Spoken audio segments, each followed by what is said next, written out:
Welcome back. Rapido, Uber, Ola సంస్థల యొక్క అనుమతులను రాష్ట్ర ప్రభుత్వం రద్దు చేయాలని డిమాండ్ చేస్తూ ఏలూరు నగరంలోని ఆటో డ్రైవర్లు శుక్రవారం ఉదయం పాత బస్టాండ్ సెంటర్ నుండి జిల్లా కలెక్టర్ ఆఫీస్ వరకు నిరసన ర్యాలీ నిర్వహించారు.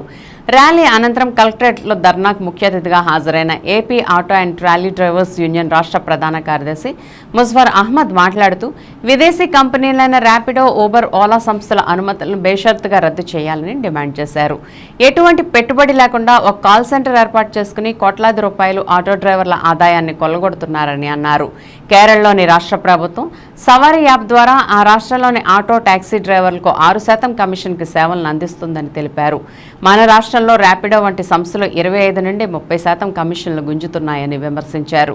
కూటమి ప్రభుత్వం అధికారంలోకి వచ్చే వరకు పేదలను ఉద్ధరిస్తామని చెప్పి అధికారంలోకి వచ్చిన తర్వాత కార్పొరేట్లు దోచిపెడుతుందని అన్నారు. సిఐటియు జిల్లా ఉపాధ్యక్షులు బి సోమయ్య జెండా ఊపి ఆటో ర్యాలీని ప్రారంభించగా సిఐటియు జిల్లా అధ్యక్ష కార్యదర్శులు DNVD Prasad, R Lingaraju auto డ్రైవర్లకు తమ మద్దతును తెలియజేశారు. ఈ ర్యాలీ ధర్నా కార్యక్రమాలకు ఏలూరు జిల్లా auto and trolley drivers union జిల్లా అధ్యక్ష కార్యదర్శులు సిహెచ్ అమర్ కుమార్, జె గోపి, నగర అధ్యక్ష కార్యదర్శులు అడ్డాల రాజు, బి చంద్రశేఖర్ నాయకత్వం వహించగా పెద్ద సంఖ్యలో ఆటో డ్రైవర్లు తమ ఆటోలతో ర్యాలీలో పాల్గొన్నారు.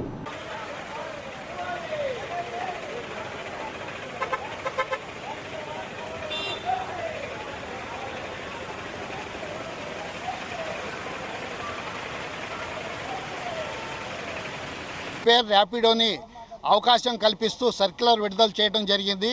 ఇది రాష్ట్రంలో ఉండే 12 లక్షల మంది ఆటో డ్రైవర్లకి మరి తీవ్ర నష్టకరంగా పరిణమించింది. మరి కూటమి ప్రభుత్వం అధికారంలోకి వచ్చేటప్పుడు మేము కొత్త ఉపాధి కల్పిస్తాము, ఉద్యోగాలు కల్పిస్తామన్నారు.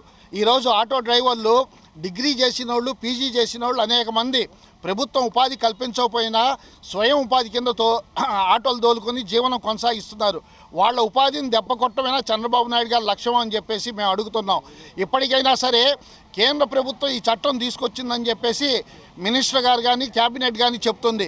కేంద్ర ప్రభుత్వం ఈ చట్టం తీసుకొచ్చినా సరే రాష్ట్రంలో అమలు చేయాలో లేదో అధికారం రాష్ట్ర ప్రభుత్వానికి ఉంది. కాబట్టి ఈ అధికారాన్ని ఉపయోగించుకొని రాష్ట్ర ప్రభుత్వం ఓలా, ఉబెర్, ర్యాపిడోని అనుమతించకూడదని చెప్పేసి మేము అడుగుతాం. 12 లక్షల మందిగా ఉన్న ఆటో డ్రైవర్ల మీద ప్రేమ ఉన్న, అదేవిధంగా కార్లు 2 లక్షల కార్లు ఉన్నాయి. అంటే మొత్తం 14 లక్షల నుంచి 15 లక్షల మంది ఉన్నారు. వాళ్ళ మీద ఏమాత్రం ప్రేమ ఉన్నా వెంటనే చంద్రబాబు నాయుడు గారు ఆ సర్క్యులర్ రద్దు చేసి రాష్ట్ర ప్రభుత్వం యాప్ని డెవలప్ చేసి ప్రజల్ని, ఆటో డ్రైవర్లని ఆదుకోవాలని విజ్ఞప్తి చేస్తున్నాం.